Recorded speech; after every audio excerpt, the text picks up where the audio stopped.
Thanks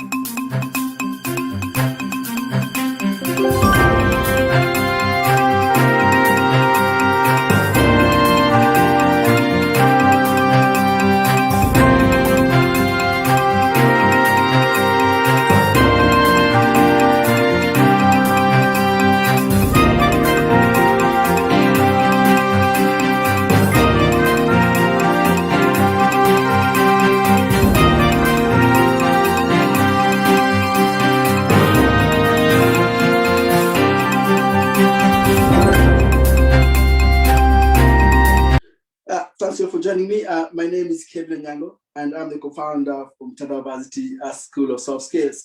The platform talks about behaviors or those characteristics that attract opportunities or attract immediate opportunities.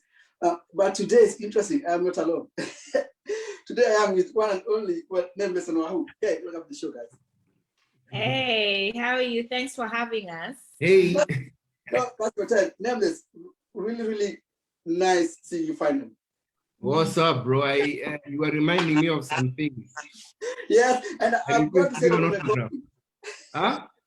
I've got to say them on the recording so people can know who you are. Did do what, sorry? I'm going to say our history live here. So people can know. It's all right. It's all right. Go for it. Nita choma kuchoma. Choma kabisa. Well, for those that don't know don't know Wahu Nameless. I mean, this is a powerhouse. Their country, when I say country, Kenya's gem, and also they're one of the biggest pop stars in Africa, really. Wahu is an award-winning artist. I'm not sure about Nameless.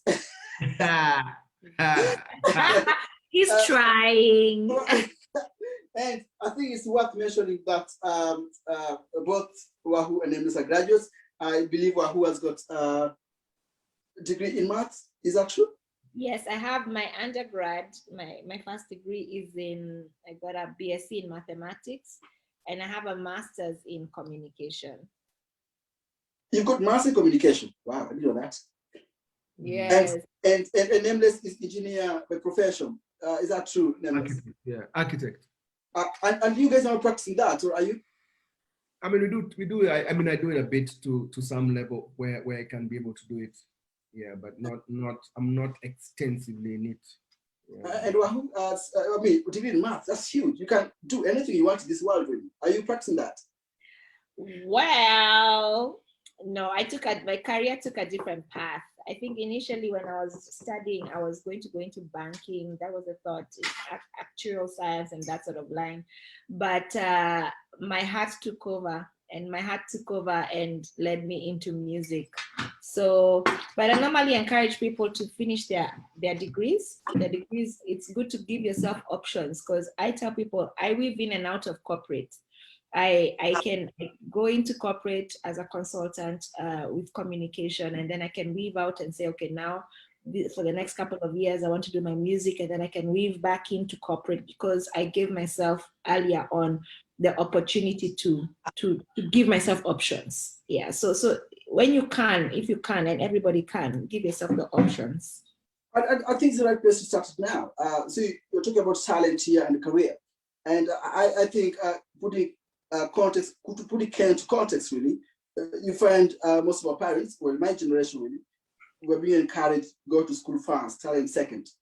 But here you are, you're Nameless. I mean, listen, ever since born, really, I've had your music, and if my mother was alive right now, I will tell her, listen, those are the people that you are asking us not to listen to, but here they are now. So what do you tell parents, really? You know, those that kind of are biased towards talent and are pushing their kids in education. I'll start with you, Nameless. I mean, you're an engineer. I know you've got kids. Will you tell them to stick in school and then talent by die? Yeah. No, I think where we are, we have realized at the time that that I think the way we look at things, is a little off, because we focus too much on academics, and you realize that's just one skill. You know, people are made differently, and people have different kind of skills. And the problem is when they use that to gauge the fact that, you know, you have to pass your exams and pass all these to be successful, it confuses kids who maybe that's not their strength, or their gifts are in something else. And our mind has shifted, and we want to be able to push that out there, that, you know, you have to find a way, because the school, to be honest, the education system doesn't know how to bring, I don't think it knows really how to bring out people's gifts and strengths and align them towards that, you know. So whose fault is that, Nameless? And again, let's put into context Kenya and Africa in general. So yeah. whose fault is that, you know, we actually don't really value talent? I think it's a generational issue where people, you know, are beginning to slowly realize that, but it takes time, you know, where people begin to realize, listen, our focus is in the wrong way, or this is not the way we need to condition people to think or focus in one way. But it's slow. It's going to happen slowly, where people are going to say, wait a minute, even there are some people who have not even gone through full school, but they have been very successful. So it's really in the attitude. I think for me, what's more important is your attitude to learn, and to learn in any way. You know, it's not necessarily in class, because you can be in class and you can actually finish and you can get A's, but you didn't learn anything. You crammed everything. You didn't really understand, but you are cramming, you know. And someone else can learn from the street and just learn how and know how to learn things and understand life in a certain way and think through things in a certain way. And they can be more successful in life and more fulfilled in life and their purpose, you know. So, oh yeah, sorry, we had a charging issue. So for me, I like to project that out, and you know, I even on my social media, we try and bring out those kind of debates of, you know, let's rethink how we look at things, yeah. you know, because people are conditioned. We are conditioned based on when you're brought up, what you're told, what is right, and this is how it's supposed to go, and this is what is success, and this is what. But that's not really what it is. But you have to be able to now question it yourself, or encourage platforms like this that begin to provoke people to think differently. And we talk about provoking, and so let's cut it short. And I'll ask Wahu to join you here now. So Wahu, should we actually, should our kids ignore what we tell them when it comes to talent and academics? Absolutely not. They should not ignore, but we should also not ignore them. You know, it's a two-way traffic, you know. I normally tell especially now my firstborn, because she's 14 turning 15, I tell her I mean well, yeah, but I don't have the answers to everything. And there's stuff, because I remember myself at that age, I remember myself trying to think about music and the challenges that I met from very well-meaning people. My family maybe didn't understand what this young girl was trying to do and all that. So it was coming from a place of conditioning, like Nameless said. So I understand when someone has something and they feel it in their gut and they want to push it. So for us, we look and we say, what is it? Like, for example, our daughter is very much into the environment. Yeah. So I'm like, my role and my responsibility as a parent is to try and bring that thing out. What does that mean? We're going to throw her into spaces where she can speak, encourage that thing, because maybe that's where her purpose and her life is supposed to be, you know, not necessarily where I think it should be, completely away from music, completely away from what I do, but I am here saying, I'm going to cheer you on, I'm going to learn how to parent a child who is into the environment, you know. So it's not necessarily, it's a two-way thing. We also as parents need to learn to listen and watch, you know, watch your kids and pick things up early, pick your kids' talents up early and push them and channel them. Yeah. Well, you talked about listening, and they just take this nicely to my second part, which is about soft skills, really. For those that have just joined us, this is International University School of Soft Skills. My name is Kevin Nyango, and I'm speaking to Nameless and Wahu artists, Kenyan artists based in Nairobi. But you know, they're a powerhouse, really. And I'm sure if people Google Nameless and Wahu, there'll be lots of history coming on Google.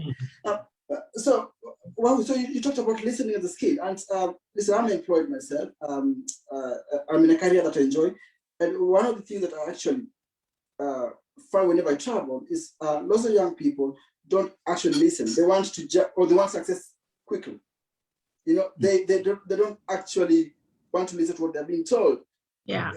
Can you learn how to listen? Of course, you can learn. I think listening is part of communicating. you know, it's a whole 360 thing. You listen, you hear, and then you communicate back based on that. So listening is, you know, it's something that we know, like stopping your thoughts, stop what you're doing and just actually pay attention to what the other person is saying. Don't be thinking of what you're going to respond to that person. So we learn this in school though. So the problem is No. that the problem is, and this for me is what I feel we need to push. I feel school, like right now, where we are right now, we have a big problem with how school is doing things. I feel like school is focused on teaching academics, yeah, and just knowledge of stuff, as opposed to training you to be wise, training you to be more wise in how you do things, how you negotiate through things, how you negotiate, understanding people, because 80% of our lives is just relationships, how you relate with people, how you relate with your wife, how you relate with your co-worker, how you relate with the watchman, how you relate with your boss, how you relate with how you understand, how you communicate. 80% of life is that. Yet, 80% of what you're taught is something that, in fact, 90%, if you ask me, of what I learned in school, I don't use in my life today. And if you really check through if you really think through the things you learned, you don't use any of those things unless you just want to show someone you know, in a party, you just want to show someone you still remember, some formulas you are taught or what. But in quality of life, you don't really use that. Yet you went through so many years of being given pressure of trying to pass an exam, trying to do this and all that. Yeah. But I'm like, there are not enough platforms and where we can actually be taught things like that. As you're saying, you're taught to understand how you're feeling. You're taught how to understand someone's perspective. I needed to understand before I was getting married, to understand how to understand her perspective. And she needs to learn how to live with someone who has a different perspective. And we need to learn how to communicate these different perspectives and kind of find a common ground or grow and become wiser. So for me, I feel school should be about teaching wisdom. You can actually teach wisdom. Yeah. And if you teach wisdom, then someone who's wiser makes better decisions based on themselves, based on the situation, based on what. That's what needs to be taught. These are the knowledges of parts of an insect and formulas. Honestly speaking, you can find that right now on Google so easily that you don't need to go through that process. You can find, But we've got to be very careful here. We've got to, to say that education is not bad. Good schools are bad. No. Listen. I'm not saying education is bad. No. Oh, trust me. I'm not saying education is bad. I'm just saying that we need to the way it's being done is what needs to be checked on. I know, Rena. Yeah. I mean, I myself, I've benefited from education. I've gone all the way to campus, and I'm not here trying to say, don't go to school and what. No, I'm just saying that we need to look at that. So right now we're doing life skills here. We're talking here, but this should be taught in school. So they need to reduce a bit of what the academics that they're teaching, but teaching now more about the soft skills. Teaching what you're talking about here needs to be in the curriculum. And if you ask me, it needs to be 50% of their curriculum, and then the other 50% can be now, stuff like that. And then so Ali, yeah. I'll just say, Wahu, you seem to agree with what Nameless is saying. So are we? I mean, listen, you've got a master in communication and you're a singer. Most of the times, in Africa setup, Africa setup really, we look at artists as people that don't necessarily respect education. And when you speak to artists, very few of them will actually talk about the education background. For example, I'll take you, I'm a huge fan of Kofi Olomide. I think that's my dog, he's got a master's in math as well, I think. But he really talks about it. So is it that the society really try to get rid of education from artists, and artists want to, as in you don't really respect them, but when it comes to speaking with authority, because they don't have a degree. I think what I'll say for Kofi Olomide, he's for example, what is buttering his bread? The music. Yes. So he doesn't have the need to appoint to anybody. He's like, I have the degree. Well, I don't have to shout about it. I have the degree. If I want to use it, I'll use it, you know, yeah? So it's not necessarily that people are, it's just looking and saying, I can do it, but I choose this other career path. You know, it's a choice that I made, yeah? Exactly, and with all honesty, and also trading carefully about not dismissing education, Yeah. you have to look and see we all have different roles, man. We really have different roles. There's some people who are really meant to be accountants because that's their strength and they know how to look at numbers and do that. There's some people who are just meant to be doctors because that's their gift. They like to give care, they need to understand. There's some people who need to be architects because they have a gift in creating and interest. There's some people who love music and they love to entertain. There are some people who are comedians and they just love to make people laugh, you know, and they're good at that. All they need is a bit of strategy so that they can earn from the thing that they're good at, you get? But people feel, you know, if it's not something that went through a degree, then it's not respected. And I'm like, no, it's not that, man. It's just that you have a different role in society. And all we have to do is be the best in that role. Make sure that whatever you and that's where soft skills come in. But let me just say this also. I feel like that narrative is also changing. The narrative, so many parents come to us and tell us, my child is interested in music. Can you mentor?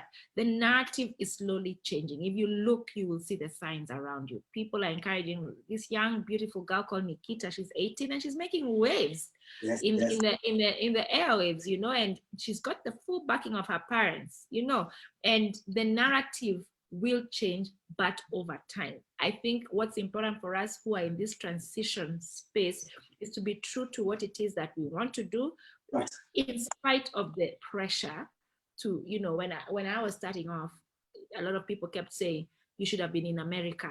You know, your skill is not going to work here.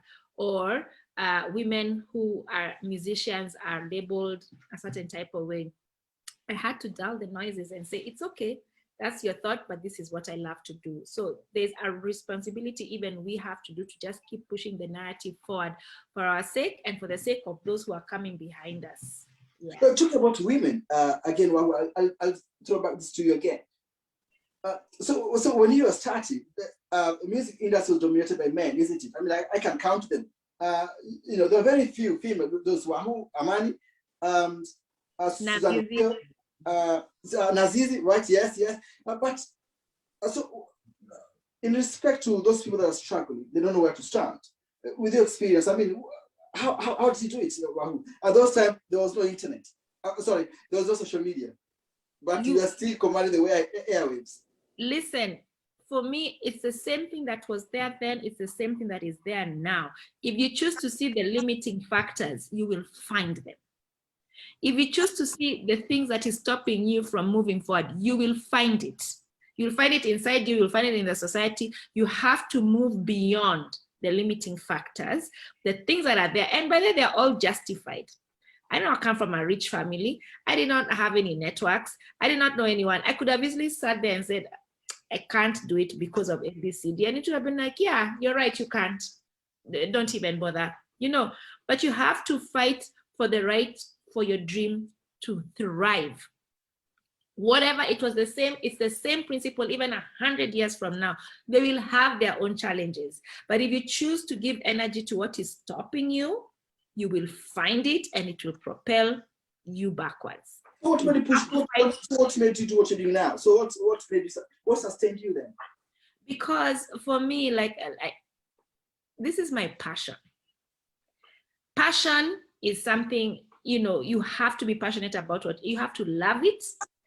I keep telling people you don't have to be great at it, but if you're passionate about something, if you love it. When I was starting, I was not a great singer. In fact, I listened to some of the recordings I made back then when I was thinking I'm all that. They were terrible. I sound really, they didn't sound great, but I moved forward. I moved forward because I'm passionate about what I'm doing. No one is going to force me to practice, to get better, to acquire whatever skills I need to get, because it's something I already love to do. So over time, you get better. Yeah, and as long as you're focused on this is my purpose, and I know for a fact, this is what I was born to do, whatever that thing is, move forward with that. Listen, we can all sit here and talk about nice things, what's happening to us right now. But as you say, Wahu, correctly, that it is a struggle, really, isn't it? Yeah. And you talked about passion. Can you teach passion, or are you born with it? No. You can't. Yeah. You can grow to like something, but passion is innate. You're born with it. Wow. Just stop there. That's interesting. So I asked this question, and both of you gave me the right answer. No. So there's love there, Nameless then. I mean, no, seriously, you cannot make this stuff up. You both said no. Well, this is a dating show, but no, I like it. So anyway, well, back to you again. The power goes. Agree together. So you say you cannot teach passion. So you're born with it. Yeah. It's there's some things like for me, I look and say, I think there's some things that you're good at. You're just naturally born with. You're good at that. Okay. There's some people who are good they can remember things better than others. There's some people who are just better athletes. They're more physical, they can run faster. There's some people who just have a good voice. Whatever you do, they just have a good voice, So those are gifts, And then there are passions, there are things you just like. You just find, I don't know why, but when I just had that, I liked it. And I really like it. And that just gives me a fire in me. And someone else is like, I don't like that. And they don't understand why they don't like it. And this other person doesn't understand why they just get drawn to that. Now, where that comes from, why that comes, I can't tell you. I don't know. That's the creator of all this. I can tell you why. How do you identify it then? So for example, can I use your daughter? That's okay. You say she's interested in environment, and you can see she's passionate about it. How do you identify that passion in somebody? So you just notice there's someone who has more than interest. Yeah, and let me be honest. Sometimes interests are there just for a short while. So someone is very interested in something for some time, and then it moves on, and it's normal. And you as a parent, you need to be able to identify or to find this person is showing some interest here, and let me support them there. If it's something that is deeper than just that, it will sustain. If it's not, it will just fade off, and then you'll be like, okay, is it that they're interested in creating things, or is it that they may be interested generally in creating things, but right now they are very excited about this, and then after some time they grow out of this and they move on to something else. So it's like you have to really watch and understand. But for me, I think it's just being supportive so that they can find their way and say, you know what, I like this. I feel like I'm consistently like it. I feel like I'm passionate about it. It can drive me.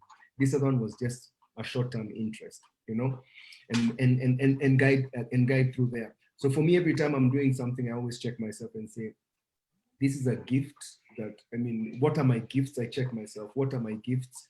What are the things I like? What you're saying. There's some things you may really like, but you're not really good at. So is that gift and talent? Are they the same thing? Are they synonymous? Huh? Is the word talent and gift synonymous? Like they all mean the same thing? Gift, a gift. Yeah. Well, I'd say. Yeah. I'd say they sound like they're the same, but I don't feel they're the same because of based on what they're describing. Well, the reason I'm asking about this is that if right now, if you look at some of the skills that employers want or attract opportunities, passion is part of that. I want someone who works for me that is passionate what they do. But if you're in an environment where you don't have a choice, what do you do about that? Well, I think back to the lending, and if you're in an environment you're not, this is a fish out of water, this is not the thing that but I am here because I need to be here. You deal with that situation and you lend the positive energy, like I was saying earlier on. Give that appointment its time and its energy. If you give it, I may not be gifted, but I may learn to be good at it. Yeah, I could learn something. For example, I'm not a chop. I'm not a natural A student. Like I'm not, yeah. I'm not the person who sits and gets things, but I have to work hard. You get? I have to work hard at what I'm doing so that I can get there. So if I would be in a situation where this is not my space of gifting, it's not my talent, I can find a way to acquire the skills that I need, yeah, to thrive in that place. I'll jump quickly and go to the last segment of this podcast. And this is about how to identify, how to find opportunities. And what I'll put across to you right now is, what do you tell people that, for example, graduates or some with the talent, but they're saying hakuna kazi, what do you tell them? I mean, you see, the thing I was talking about when I was saying the education can fail you, and that's why I'm passionate about programs like this. When you called and you said this is what your vision is, and I said, I'll make the time and do this, is because I feel like what has happened is the kind of training that happens a lot is very much trained almost to just follow something and don't question it. Just, this is a formula, this is how things are, this is what it is.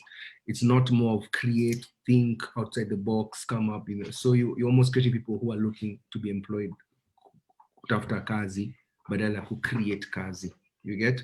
So what ends up happening is someone has read so much, but we are in a society that there are not enough people who are innovating and coming up with more ideas, so that work is just built up and built up and built up. So someone comes out of school and he's like, I'm just ready to be told what to do and to work, instead of, wait a minute, what can I do? How can I, what can I do? So it's unfortunate, but people need to start thinking like that. And even if you're much older, but you have to be like, okay, let me think differently from how I am, instead of sitting home and saying, I just need a job because maybe I can do something else. But you see, the problem is maybe you've been trained as an engineer. So you're saying I can only work as an engineer and I have to work in a big farm. So if I don't get that, then I have no work.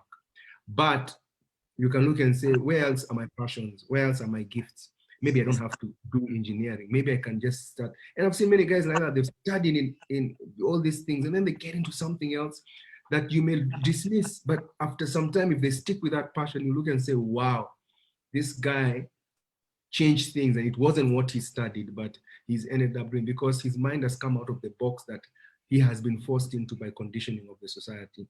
I feel it's a very unfortunate place that we are, and that's why there are so many unemployed graduates who have done masters and what. But we need to start from there, and from the young kids to say, no, start thinking out the box. Do something that search yourself. That's why for me, who does that? Who should be doing that, Nameless? I mean, genuinely, honestly speaking, it should be the government that has set that up, and the leadership. But the problem is the wisdom that's required in the leadership to be able to see that that's where the problem is not honestly there, and so people are just coming, because the leadership has also come from the same society that doesn't create that kind of mind. It's come from, so you can't really blame the leadership for that. That's what I'm saying, wisdom. And I talk of King Solomon, and if you listen to that, and I'm so big, I'm like, the biggest value I feel is wisdom, because wisdom is above all that, because it means you're making the right decision at any point of life, or any point, any stage.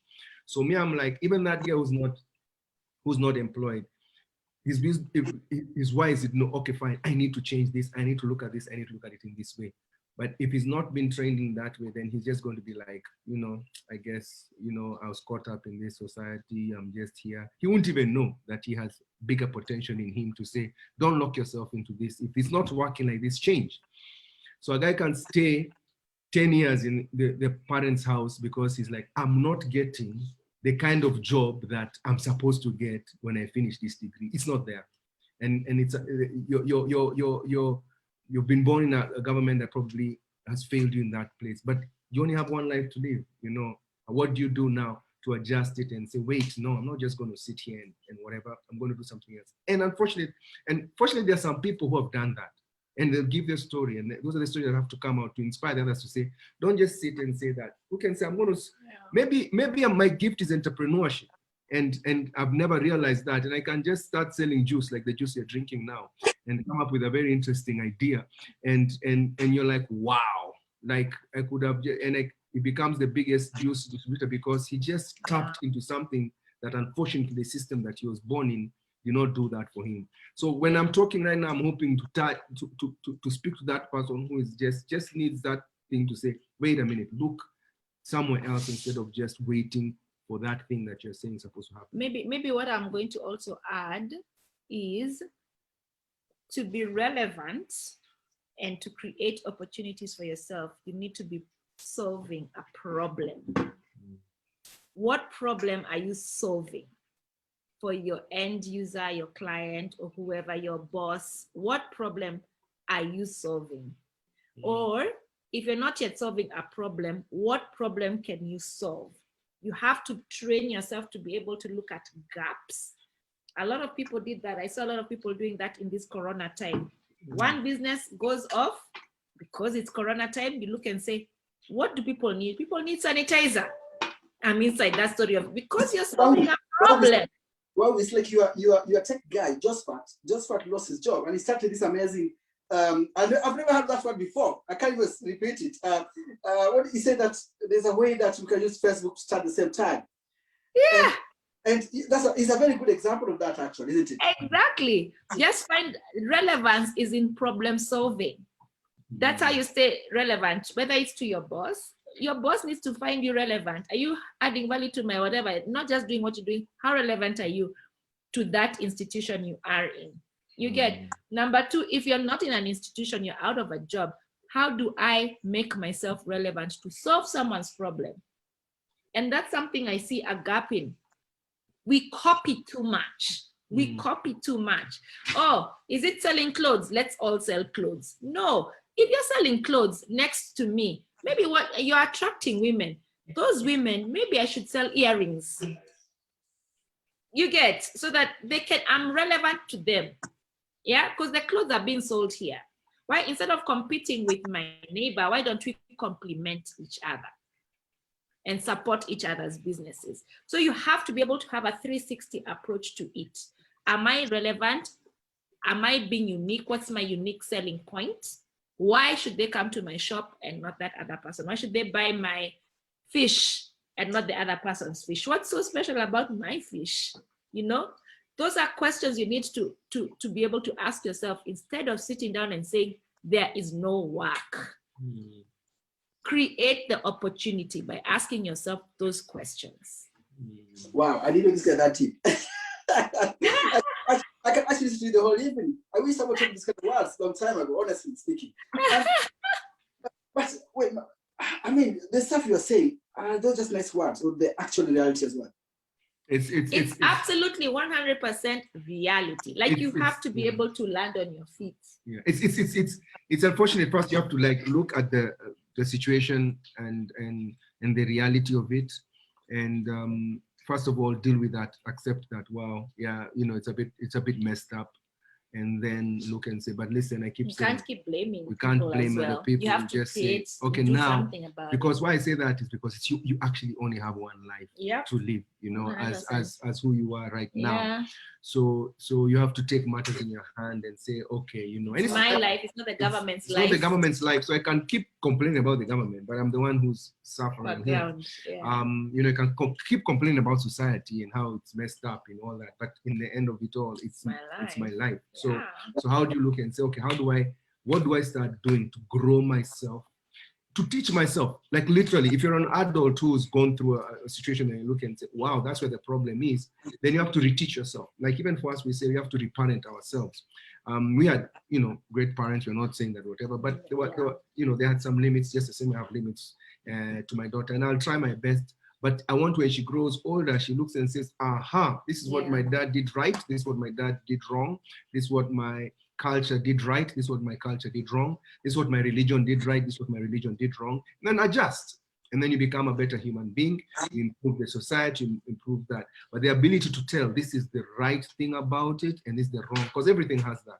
Everything has the right side and the wrong side, And the ability to know that is the wisdom that you're talking about, you know? And how do you acquire that wisdom? Nowadays with the internet, I think no. Sorry, so just a minute. I think that's my battery. Just give me a second. I check this. Please, with the net, cannot happen. Please don't. goodness, what? Sorry, I'm just going to hold my my. That's fine. Okay, it's a live show. This is you cannot avoid, is it? It just happened. Life is like it happens, right? Indeed. Maybe Well, maybe carry the other on. thing I'm going to add to what Nameless has said is also taking advantage of what is with us, the digital space. Yeah, learning how to be relevant on the digital space instead of sitting down and wallowing in all the negative, oh, things are not working. Go online. You can teach. Someone was telling me he learned. I was just coming from a talk right now. I met this guy who's now he's a hired hacker. He hacks for a profession. He hacks into systems to tell them what's wrong with those systems. He learned he told me, the University of YouTube. Wow. Learn from the University of YouTube. I'm like, goodness, there's so many skills people can acquire online. And imagine, and that's what I'm saying. So imagine if school was teaching you how to acquire knowledge yourself and teach yourself.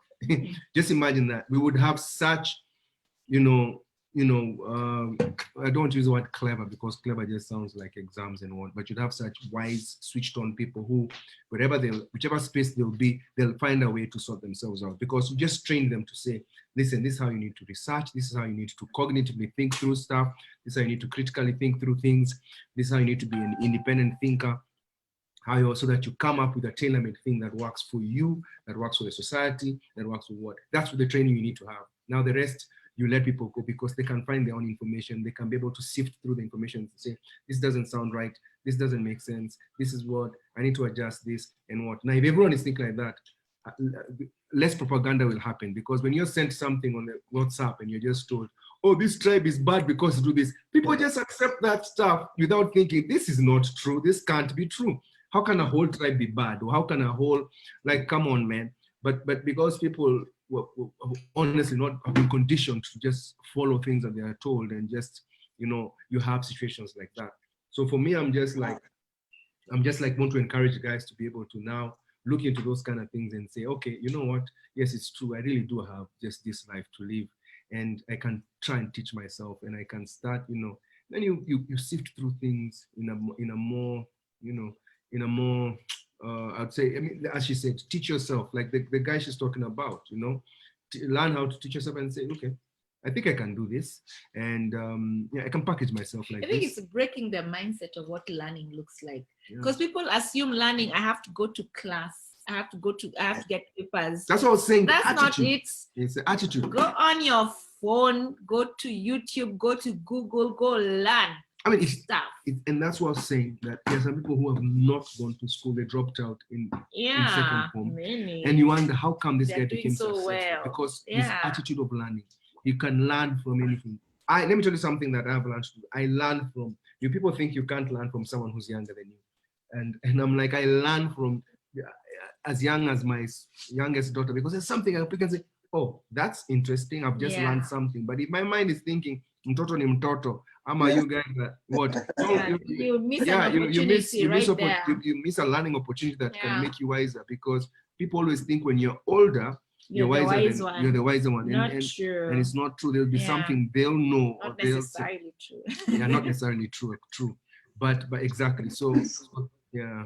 I mean, Wahu and Nameless, as I say, I can listen to you the whole evening. It's quite into the stuff that you are saying. And I've got some stuff here that people have sent to me, but I just maybe pick one, and we call it a day. As I say, I told Nameless that this will take more than 30 minutes, but clearly I've got above that. So somebody is asking them, is mentorship overrated? Oh, no. Is mentorship what? Is mentorship overrated? No, it is not. So it is necessary? Personally, I do not think, I think mentorship is one of the ways of learning. Yeah, it is such an important, listen, you have to get, I have mentors. Yeah, I have people I look up to, but one thing that I have learned is that me as the mentee or you as the mentee, it is your responsibility to look for that mentor. That mentor will engage you to the extent at which you're interested to be engaged, because you're taking their time. Yeah. Yes. And they're giving it their time for free. but they are not going to look for you. You get what I'm saying? I would go buy my mentor's lunch. I'm like, can I book you for lunch? But even at that time when I'm booking you for lunch, I have my notes ready. I have my things, my questions, my what that will come up organically in conversation. Because mentors ideally are people who have walked a certain path that you desire, whether it is marriage, whether it is education, whether it is career, whatever it is, you want to learn something from them. They have hands-on experience. Now, are they always right? No, they're not always right. Can they give wrong information? Yes, they can. Yeah, because they are human, right? But they will give the information. After that, it is up to you to sit and say, this is applicable to me. This is not applicable to me. This is what I am going to say, decide. Not necessarily walk the exact path or what, you know, but for me, 100%. Two things I don't underestimate: mentors and coach. What is the difference, Wahu? A mentor is someone who is in a place that you aspire to be, right? So for me, I'll look at female mentors who are in business, because this is not the only business that I do. I'm also in the hair and beauty industry. So I'll get someone who has more experience than I do, or who is going somewhere that I want to go, and sit with her and understand what have been your challenges, what genuinely, and a real mentor is going to tell you where they failed, the mistakes they made, and tell you, don't do this. And if you do, it's your own whatever, yeah. Someone who will give you a genuine journey and guide you, and someone you can be honest and raw with. That's a mentor.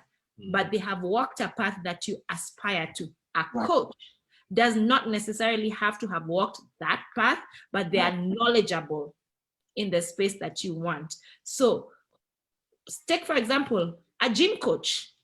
Yeah, they are a coach because they know how I'm supposed to do my squats, how I'm supposed to do my this. They've exposed themselves, whether they've gone to school or the YouTube university, whatever it is, that however they have acquired their information, they have that information. I don't. Yeah. So I will go there and tell them, what do you think I should do? Right? A financial coach does not necessarily have to be a millionaire or a billionaire. Yeah. But they have knowledge in that space. So they will help me make good decisions with my finances. Tell me how, this is what you should do. These are things you should invest in. These are the things you get a marriage coach, which we have. Yeah. Does not, in fact, our marriage coach, or he got married again, but he has a lot of information about the space, how to relate, how people relate, how, all these. So that's the difference between a coach and a mentor. But don't ever, these are ways of acquiring skills, skills that you need to move forward. Yeah. When people hear about a mentorship or a mentor, the first thing they think of is someone that gives them a job. No. That is an employer. I mean, mentor, straight up, mentor is really important. And it's actually the way of nature. It's like designed by like that. You're supposed to have someone ahead of you who's supposed to say something and then tell you, and then you adjust, and then you learn, and then you go. Like, it's actually designed like that. When you think through life, you look and say, wow, actually that's how it's supposed to be. Someone goes ahead, they do something, they make a mistake, and then they're supposed to make you a bit wiser, and then the person behind you becomes wiser. So you start realizing that humanity is getting wiser, because there's always a person who does something else. So the information is passed down and all that. So it's actually in the design. It's how it's passed down. Well, listen, as I said, I've got this now. I've got a small daughter with me here actually, and I can see her at the top. Possible. Yeah, I want to apologize, because I'd also tried to link it with our Facebook and all that, but technically we struggled with that, so we didn't end up having that. I don't know. I'm not very good in this technical thing. I tried to get, You blame just fast. I'm the tech guru. She's the tech guru here, but she's also so it is her fault. Yeah. Oh no, he didn't ask me for help. Yeah, it's her fault. Well, listen. I mean, this will be recorded and it will be on YouTube by tomorrow evening. So I'll send you the link and you can share it with your followers. Just to finish this, I mean, what I normally do toward the end of this podcast, I normally ask guests to introduce you to the next person. So for example, Nameless and Wahu, I was introduced to you by Prezo. And Prezo, wherever you are, thank you for making this happen, man. And I've got to tell viewers again that I never paid you guys to come on the show. Prezo linked us up and I spoke to Nameless, and here he is. So I'm going to ask you. Yeah. I do know these people. They're your friends, the people you hang out with. So shall I channel the names? Yeah, I'm curious. They don't have to come. They don't have to come. At least you can tell them about University, and if they're free, they can come. If not, it's okay. But you've got to ask, isn't it? Yeah. So I sound like you can introduce me to. Yeah. I'm listening. You've got to make this happen, Nameless. Well, I would like to bring Bien or Sauti Soul on the show. Bien is that he could come through. He's passionate about many things. So I know, so I can talk to him and tell him about this, especially because it's all about soft skills. Yes, and he doesn't have to come. By the way, Nameless, just to be open, I've actually had a Chiki on this show. Oh, nice. And Chiki told me the relationship. I said, okay, I cannot push that because sometimes people relate differently. So she gave me an answer and I accepted that. But I'm going to ask you again, because as friends, if you could pass the invitation. Sure. No, that's fine. I think I'm going to play golf with him tomorrow. Did you say golf? Well, for those that out for him. Well, those that joined us, I was speaking to Nameless and Wahu, the artist based in Nairobi, University School of Soft Skills. Nameless Wahu, I cannot thank you enough. And as I said, I'm sidetracked. I mean, you guys are huge. And talking to me, no, seriously, I am nobody. You've never heard of Kevin Young in your life. But I mean, what you're doing, honestly, what you're doing is great. I think that's what attracted me. It's not about, oh, do I know this person? How big is this platform? Or what? For me, what's important is what are you pushing? Doing. What's your vision? And is it aligning with us? So bless up, keep doing your thing. And I know your passion and you've been really respectful and patient. I know you've been talking for a while, and I'm like, not ready about what, but yeah, and I think I'll plug that in, Manze. We just checked a song called Feelings, so go check it out on YouTube. Please, yes. Yeah, me and this beautiful lady on my left. Who's in charge? Who's in charge there, Nameless? Obviously, I'm in charge. Oh, no. You can see it.